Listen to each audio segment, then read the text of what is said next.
I'm pregnant with Mike's child, so let's get a divorce. My cousin, who is 15 years younger than me and has always been close to me, suddenly said this to me. My effort of trying to discuss things calmly did not reach my cousin, and she tried to kick me and my 3 sons out of the house. We had been getting along so well until now. However, to protect my sons and our home, I revealed a truth my cousin didn't know. My name is Amy. I am a stay-at-home mom living with my husband, Mike, who is 3 years younger than me, and our 3 sons. I met my husband at the company I used to work for before getting married. Mike worked at a company run by his father and was in the sales department when we met. My company was a client of his company, so he came for sales visits once a week, and we got to know each other and started dating. At that time, my husband was divorced and was raising his 3 sons from his previous marriage. Shortly after we started dating, he introduced me to his sons, saying, "This is a serious relationship with marriage in mind." At first, the boys were shy, but they gradually warmed up to me. I grew fond of them too, so we soon got married. Around the same time we got married, my husband got a promotion and encouraged me to quit my job and become a stay-at-home mom. Since the boys were still young, I followed his advice and became a stay-at-home mom. This year marks our 10th wedding anniversary. Now, my husband is an executive at the company, and our sons have grown up a lot. The boys have not gone through any rebellious phases, they help around the house, and they seem to be doing well in school and their extracurricular activities.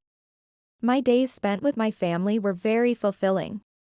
One day, my husband and I went to a relative's memorial service. The relative's house was in a remote area, so we rarely met unless there was a special occasion like this, and it was great to catch up with everyone. The most engaging conversation was with my cousin, who is 15 years younger than me. The last time I met her was before I got married, and she was still in middle school back then. My cousin had grown into a charming and attractive young woman. When I kept complimenting her on how beautiful she had become, she affectionately linked her arm with mine. As an only child, I thought this was what it might be like to have a sister, and I was very happy to reunite with my cousin. My cousin had graduated from college and had a job near the city where my husband's company was located, and they hit it off well. My husband didn't know the company she worked for, but she knew his company and praised him for being an executive at such a big firm. That day, we exchanged numbers and promised to meet again soon since we lived nearby. When we got home, my cousin had already messaged me, and we arranged for her to visit our home the following weekend. It didn't take long for us to get close with my cousin, and she started coming over every weekend. Even when the boys were busy with their activities, my cousin would engage them with topics they were interested in. My husband would say, "It's like I have a sister now," and he'd get excited to host BBQs in the yard or take us on road trips when she visited. About 6 months later, my cousin suddenly stopped coming over. At first, she said she was suddenly busy with work and declined our invitations, but then she started ignoring my messages and eventually stopped coming over altogether. I thought she might have gotten a boyfriend, but since we had been so close, I felt a bit lonely about her sudden change in action. My husband didn't seem to hear from her either, and our frequent BBQs and outings stopped. It must have been about 2 months since we last saw my cousin. I was walking near my husband's office during the day on a weekday because I had some errands to run. I spotted my husband's back on the sidewalk across the street. It seemed he wasn't alone, there was a smaller figure walking beside him. They seemed too close to be colleagues, and my husband occasionally made gestures that suggested intimacy. Curious, I decided to follow them. However, my worries seemed unfounded because when I moved to the same sidewalk, I realized the person next to my husband was my cousin. I had heard her workplace was nearby, so they might have just bumped into each other. My husband and cousin seemed to be chatting happily, and I felt relieved that she hadn't stopped visiting us because she found us annoying. My cousin was also close with my husband, so their closeness was understandable. It had been a while since I had seen her, so I happily decided to catch up with them. But as my cousin looked up at my husband, her expression was one I had never seen before. Call it women's intuition, but it seemed like she was looking at him as a man. My husband, too, wasn't acting like he did around us, his smile was oddly affectionate. Shocked, I couldn't bring myself to call out to them and continued to follow at a distance. They walked through the office district and headed towards an area with many bars. They went further into the area and entered a hotel. In the end, I couldn't confront them and ran back home in shock. Thinking back, didn't the conversations with my cousin become lively only after my husband joined? I thought she had grown fond of me, but she probably targeted my husband and came over every weekend to get close to him. Now that she had my husband, she had no use for me anymore. That night, my husband came home from work later than usual. The boys were already asleep, so I told my husband what I saw during the day and asked if he was having an affair with my cousin. My husband didn't make any excuses and readily admitted to the affair with my cousin. It turns out my cousin is pregnant, and my husband plans to divorce me to marry her. My husband and cousin haven't known each other for very long. I questioned him about when their relationship started and how long they had been deceiving me and the boys. But his feelings seemed to be with my cousin and their child, and he got angry at my questioning and left the house still in his suit. He probably went to my cousin's place. I thought it would be impossible to talk things over while he was so angry, so I decided to take a cooling-off period. I told the boys that their dad was on a business trip, and I tried to maintain our usual routine to stay calm. However, about 2 days later, my cousin came over while the boys were at school. My cousin, who I hadn't seen in a while, stood at the door without any sign of remorse. "I'm pregnant. So I'm sorry, but you need to divorce Mike. Even if that's the case, I think we need to talk. We need to discuss your unborn child and my son's." When I said this, my cousin let out an exaggerated sigh. "You should take your kids since you're their mother. Oh, and about this house, can you give it to us? A house is better for the baby. You can rent an apartment somewhere and move out." The cousin who I thought admired me changed her attitude and started treating me and my sons like we were nothing to her. But it seems my cousin doesn't know everything about my husband. Though shocked by her attitude, I didn't give in to her demands. "My husband will take the kids. Do you perhaps not know?" "Know what?" "Those kids aren't mine. They're my husband's from his previous marriage." My cousin seemed surprised by my words. My husband hadn't told her that he was divorced and I was his second wife. Since my sons and I are close, she never suspected we weren't biologically related. Despite her surprise, my cousin insisted that I should take the boys. The conversation went nowhere, and it was getting close to the time my sons would come home. This wasn't a conversation for the kids to hear, so I asked my cousin to leave. My cousin kept pushing that I should divorce my husband and take the kids, then she left. While I was bracing for my cousin's next move, my husband contacted me. He suggested the three of us talk over the weekend. I informed him of a time when the boys would be out and arranged for my cousin and Mike to come over. But when they came, they had no intention of discussing anything. They insisted that I take the boys and leave the house. "We have no intention of compromising." Despite his affair being the cause, my husband demanded a divorce in a high-handed manner.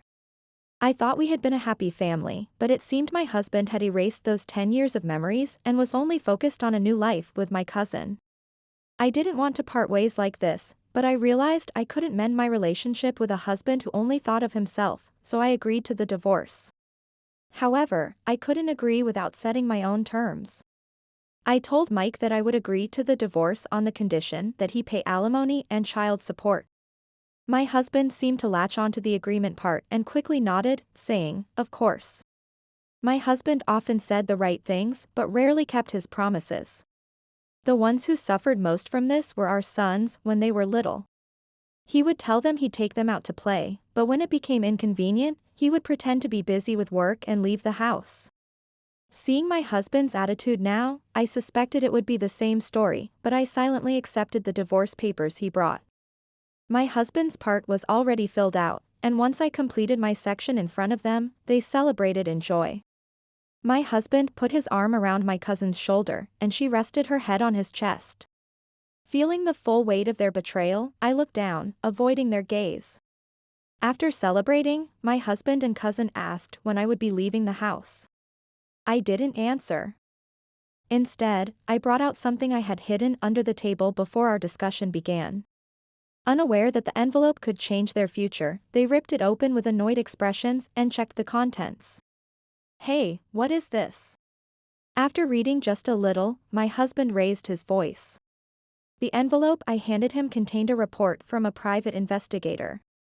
And what was documented there were my cousin's numerous acts of infidelity. "This is a lie," my husband shouted and threw the report onto the table. My cousin picked up the report and started reading it herself. Realizing it was true, she quickly changed her expression and fell silent next to my yelling husband. Let me take you back in time a little. It was right after I had noticed the affair between my husband and my cousin. I found it suspicious that a cousin I hadn't been close with suddenly warmed up to me at the memorial service, so I decided to dig into it. I thought maybe she was trying to ingratiate herself with our family because of my husband's status. Using a private investigator, I quickly discovered her scheme. My cousin had been obsessed with a male stripper for several years and had spent a significant amount of money on him. Naturally, she couldn't cover it with her salary alone, so she took out loans from multiple financial institutions, repaying one loan with another in a vicious cycle. She probably aimed for my husband's money and decided to take him from me when we met at the memorial service, putting her plan into action. Confronted with the evidence of her infidelity, my cousin couldn't come up with any excuses. What had been working so well for her backfired. The report from the investigator included not just documents, but also photos of my cousin entering and leaving hotels with the stripper, making denial impossible. My husband continued to berate my cousin until she finally snapped back. "Shut up. Without your money, you're just a pathetic old man." Just a moment ago, they were celebrating my divorce, but now they started arguing fiercely in front of me. I knew he wouldn't stay silent about this, and sure enough, I heard a shout from behind me. "Enough already." The voice belonged to Mike's father, who had been waiting in the room beside the living room. "I've been listening patiently, but I've had enough. What are you two thinking? Stop causing Amy trouble." My husband didn't expect his father to be there, and he began to panic at the sight of him. Moreover, his father was angrier than I'd ever seen him. My cousin, meeting him for the first time, didn't know who he was and was initially bewildered. Realizing she was being yelled at, she indignantly asked, "Who is this man?" My husband stopped my cousin from confronting his father and apologized, "Sorry, Dad." Though he never apologized to me, he still couldn't stand up to his father. When my husband contacted me about wanting to talk, I had consulted my father-in-law out of concern that it might turn into a conflict. My father-in-law had always cared for me, knowing I remarried his son with 3 stepchildren, and he always supported me. He was also very fond of my sons, and I had a good relationship with him. My father-in-law was still a hard-working man in his field and never pampered my husband despite being his son. Before our marriage, my husband had looked up to his father and worked hard, which was something I admired about him. When I consulted my father-in-law, he confided that he too had some concerns about my husband that I didn't know about. Apparently, my husband had been slacking off at work recently, often not returning from fieldwork all day or having unexcused absences. Even when his father directly warned him, my husband made plausible excuses, and his reputation within the company was gradually declining. I asked my father-in-law when my husband's work behavior started to change. It was around 4 months ago, which made me think that might be when Mike and my cousin started seeing each other. Before we started dating, my husband often visited the company where I worked. I thought it was for work, but it turned out he sometimes came just to see me. My husband tends to become passionate when he likes someone. When I told my father-in-law about Mike and my cousin, he, knowing his son well, said it could indeed be because of my cousin. So, on the day they came to talk, I had my father-in-law wait in the room beside us to hear the truth. During the discussion, my husband and cousin's arguments were consistently selfish, and they even started quarreling. It seems like my father-in-law had reached the peak of his anger listening to the two. After criticizing my husband's recent work behavior, he announced that he was firing him. My husband frantically apologized, almost bowing down, but my father-in-law wouldn't listen. He also said that the house, which he originally bought, would not be for my husband and cousin to live in. It's outrageous to think you can kick Amy and my grandchildren out and live here yourselves. Only then did my cousin realize my father-in-law's significance to Mike and started desperately apologizing alongside him. She even resorted to tears, but my father-in-law, already knowing her character, was not swayed. Realizing his father wouldn't budge, my husband, to my surprise, turned to me for help. It's an amicable divorce, right? Come on, isn't it? Despite knowing that my father-in-law had heard everything, my husband desperately clung to me. At this point, I felt the last string for my self-centered husband snap. I signed the divorce papers, so we're no longer related.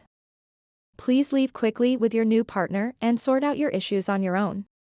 Since it was almost time for my sons to come home, the two of them left our house, practically being kicked out by my father-in-law and me. That night, I told my sons that I was getting a divorce from their father.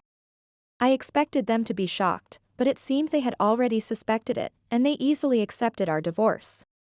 It seems like my sons have become so mature without me realizing it. From a young age, my sons had been lied to by their father, who broke promises to play with them, and as they entered adolescence, they began to avoid him. So, when they learned about our divorce, they were actually relieved and happy about it. When I asked them again who they wanted to live with after the divorce, all three said, "Of course, we want to live with you, Mom." Of course, I had no intention of letting go of my sons. From now on, the four of us would work hard to build a new life together, strengthening our bond. Later, I submitted the divorce papers, and my husband and I were officially divorced. Thanks to my father-in-law's kindness, I could continue living in the house with my sons. My father-in-law felt very bad about the situation and apologized repeatedly, but it was all Mike's fault. Although I divorced my husband, I told my father-in-law that I wanted him to remain close as the boy's grandfather. We began to build a new family dynamic.